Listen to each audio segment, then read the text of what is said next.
Hi everybody, Christy here, trying something differently today. We are vlogging because this former Miss Hollywood cannot wait to talk about last night's Miss USA pageant. I'm telling you, from the second that those 51 gorgeous girls came out in their bronze and silver and gold sparkling dresses, I was like screaming at the TV alone in my apartment, so excited for the glitteringness that was to pursue after. And then super hottie chef and celebrity apprentice candidate Curtis Stone comes out with his co-host Natalie Morales. They look fabulous, they had great chemistry together, and the Miss USA organization definitely avoided some of the awkward host moments that they've had in the past. Good choice with Curtis and Natalie. So they called the top 15 right off the bat, and there were a couple WTFs in there for me. Arkansas and Pennsylvania, really. Colorado had the sloppiest, laziest ponytail I've ever seen in my life. She wore it throughout the entire pageant. I was shocked when she was called into the top 15. But there were also a few girls that were omitted from the top 15 that I was surprised to see, like Arizona and Florida, and my home state girl, Miss Minnesota, the hottest in years. I'm telling you, Minnesota does not pull chicks like this. This girl didn't make it into the top 15. Now, if you go to the Miss USA website, watch the interview videos, you kind of see why. But I was disappointed to not see her up there. So the top 15 rolled out in their swimsuits a little while later. And the Miss Oklahoma, gorgeous, gorgeous blonde Morgan Woolard comes out in her bikini, and she is carrying that competition in a bag over her shoulder.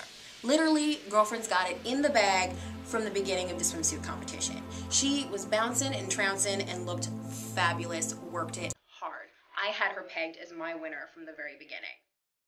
So they narrow it down to 10.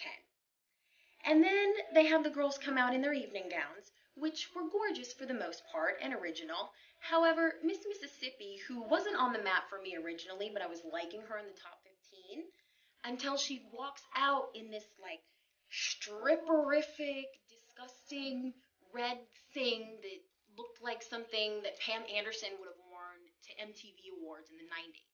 It was awful, awful. That's when she fell off the map for me. So that was a red monstrosity. But on the other end of the spectrum, we had Maine in a plain black number. She looked gorgeous, but it was like the biggest snooze fest ever. Evening gown supposed to be glitz and glam, and she was definitely. Miss Michigan, who of course went on to win the competition, comes out in her evening gown, which was gorgeous.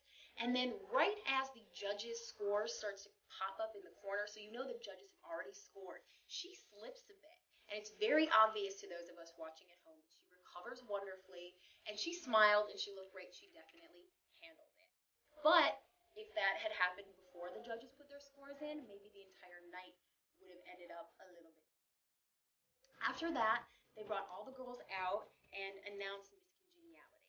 Now, Miss Nebraska this year was an absolute stunner, gorgeous girl. She made it to the top 15, but no farther than that.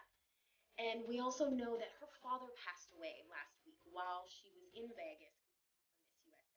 And she did leave the competition for a few days and then returned to compete and ultimately make it. So the rest of the contestants acknowledged her strength in doing that by voting her as Miss Congeniality. That was definitely a touching moment in the pageant. And she looked great, and I'm sure that her family was her. And the Miss USA organization was definitely going for controversy throughout the entire thing.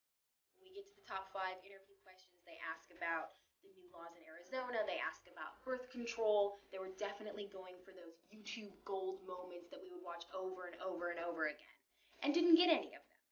The top 5 all represented themselves very eloquently, and no one said anything too controversial.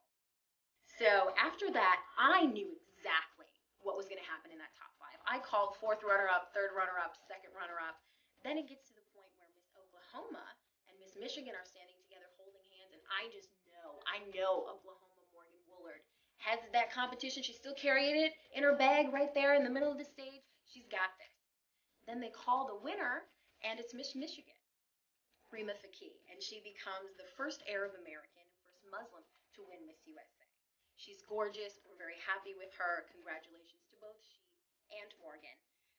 We are already this morning seeing some controversial photos of our new Miss USA with a stripper pole. She's fully clothed, but there's some $1 bills involved. Check out Radar online for those photos and make a decision for yourself.